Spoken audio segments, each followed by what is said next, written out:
नमस्कार, मी डॉक्टर मच्छिंद्र बांगर महाराष्ट्रातील हवामान परिस्थिती संदर्भामध्ये आणि देशातील बदलत्या हवामानासंदर्भात अंदाज व्यक्त करणार आहे. आपण समोरील उपग्रही छायाचित्रामध्ये बघतो, बंगालच्या उपसागरामध्ये रेमल नावाचं चक्रीवादळ तयार झालं आहे. मात्र याचं अस्तित्व खूप कमी आहे. 2 दिवसातच याचं अस्तित्व संपणार आहे. आज 26 तारीख, 27-28 त्याचं अस्तित्व राहील आणि पूर्व भारतातच त्याचा शेवट होणार आहे. महाराष्ट्रात त्याचा थोडा परिणाम तयार झाला आहे. बंगालच्या उपसागरात तयार झालेल्या वादळामुळे अरबी समुद्रातून बाष्पयुक्त वारे खेचले जात असल्यामुळे महाराष्ट्रात पश्चिमी वाऱ्यांचा वेग वाढला आहे आणि त्याच दरम्यान थोडी ढगाळ परिस्थिती वाढल्यामुळे काही विभागात जोरदार पाऊस होतोय. महाराष्ट्राच्या उपग्रही छायाचित्रामध्ये आपण बघितलं तर पूर्व विदर्भामध्ये म्हणजे वर्धा, नागपूर, भंडारा, गोंदिया, चंद्रपूर, गडचिरोली या 4-5 जिल्ह्यांमध्ये पावसाळी परिस्थिती आहे. सोलापूर जिल्ह्यामध्ये किंवा लातूर जिल्ह्यामध्ये थोडी ढगाळ परिस्थिती आहे. हे वादळी क्षेत्र पूर्व भारताकडे सरकण्याच्या तयारीत असल्यामुळे महाराष्ट्रातील पावसाचं प्रमाण आता कमी होईल. रेमल चक्रीवादळासंदर्भात भारतीय हवामान खात्याकडून आता डिक्लेरेशन झालं आहे. चक्रीवादळाच्या रूटमध्ये कुठल्याही प्रकारचा बदल नाही. या चक्रीवादळाचं अस्तित्व हे केवळ 2 दिवसाचं आहे. यूट्यूबवर मी असे अनेक व्हिडिओ बघतो आहे की चक्रीवादळ फिरले, ते आता महाराष्ट्रावर येणार आणि लाखो लोक हे व्हिडिओ बघतायत. त्यामुळे खरी माहिती शेतकऱ्यांपर्यंत पोहोचत नाही. हे चक्रीवादळ जवळपास पश्चिम बंगालपर्यंत पोहोचलं असून आज त्याचा लँडफॉल होणार आहे. पश्चिम बंगालमधून हे थोडं बिहार किंवा पूर्वेकडील इतर राज्यांमध्ये जाऊन याचं अस्तित्व 2 दिवसात संपणार आहे. त्यामुळे याचा कोणताही परिणाम महाराष्ट्रात होत नाही. हलक्या स्वरूपाचा पाऊस मात्र विरळ स्वरूपात काही भागात होताना दिसतोय. या चक्रीवादळामुळे बंगालच्या उपसागरातील बाष्प वादळाबरोबर गेल्यामुळे पुन्हा एकदा थोडी उघडीप या भागात तयार होणार आहे. तरी देखील मान्सून चांगली प्रगती करतोय आणि केरळमध्ये 31 तारखेला जवळपास गोव्यापर्यंत पुन्हा पावसाळी परिस्थिती निर्माण होणार आहे. त्यामुळे मान्सून जवळपास केरळच्या दरवाज्यावर येऊन थांबला आहे. त्यामुळे 30-31 तारखेपर्यंत मान्सून पुढे सरकेल. 1 तारखेपासून महाराष्ट्रात प्रत्यक्ष पावसाला सुरुवात होईल. यामध्ये कोल्हापूर, सांगली, सातारा, सोलापूर, लातूर, धाराशिवमध्ये पावसाची सुरुवात असण्याची शक्यता आहे. त्याचबरोबर रत्नागिरी, सिंधुदुर्गमध्ये पाऊस 1 तारखेला असणार आहे.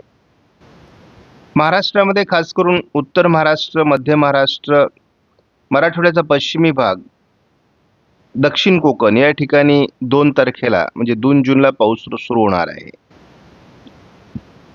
3 जूनला देखील महाराष्ट्रात बऱ्याच भागात पाऊस असेल. याचा पूर्व विदर्भात प्रभाव कमी राहण्याची शक्यता असून 3 तारखेला संपूर्ण कोकण किनारपट्टीला पावसाचा प्रभाव वाढण्याची शक्यता आहे. 4 तारखेला देखील महाराष्ट्रात विरळ स्वरूपात पाऊस होईल.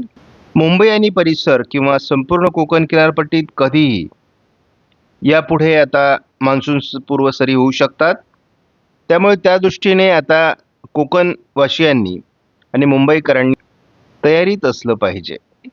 रेमल चक्रीवादळ बंगालच्या उपसागराच्या उत्तरेला तयार झालं असून ओरिसा, पश्चिम बंगाल, झारखंड, बिहार या राज्यातून ते आता पूर्वेकडे सरकणार आहे. स्कायमेटने महाराष्ट्रात त्याचा फारसा परिणाम दाखवलेला नाही.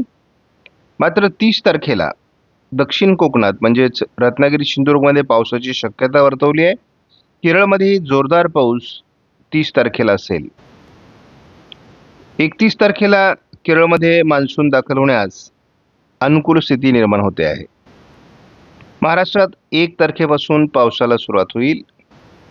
2 तारखेला पश्चिम महाराष्ट्र, दक्षिण कोकण, मध्य महाराष्ट्र असा पाऊस वाढायला सुरुवात होईल. महाराष्ट्रातील अनेक जिल्ह्यात 3 तारखेला पाऊस असेल. 4 तारखेला देखील महाराष्ट्रातील बहुतांश जिल्ह्यांमध्ये मान्सूनपूर्व सरींचा प्रभाव तयार होणार आहे. संपूर्ण कोकणामध्ये 5 तारखेला पाऊस सुरू होईल. पश्चिम महाराष्ट्र, मध्य महाराष्ट्र, मराठवाडा, विदर्भ असं जोरदार पावसाचं क्षेत्र तयार होण्याची शक्यता स्कायमेटने व्यक्त केली आहे. 6 तारखेलाच तळकोकणात मान्सून दाखल होईल. कारण बंगालच्या उपसागरात आणि अरबी समुद्रात पुन्हा एकदा मान्सूनला पुढे सरकण्यास अनुकूल स्थिती आहे. 7 तारखेच्या दरम्यान महाराष्ट्रात पावसाचं प्रमाण कमी होईल, परंतु मान्सून पुढे सरकण्यास अनुकूल स्थिती आहे. 8 तारखेला मान्सून मुंबईपर्यंत पोहोचलेला असेल. 9 तारखेला महाराष्ट्राच्या दक्षिणी भागात पावसाळी वातावरण राहील. हे ECMWF मॉडेल आहे.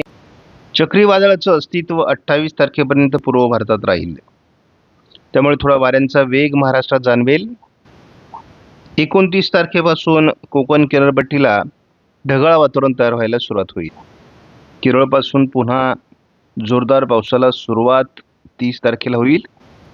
31 तारखेला मान्सून केरळात अपेक्षित आहे.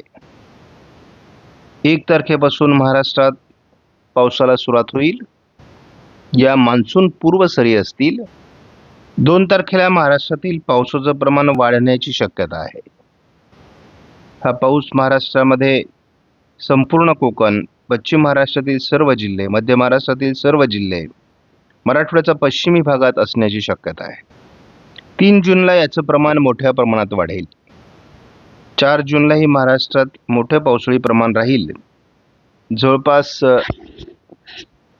मराठवाडा, पश्चिम महाराष्ट्र, संपूर्ण कोकण, संपूर्ण मध्य महाराष्ट्रात हा पावसाचा प्रभाव असणार आहे.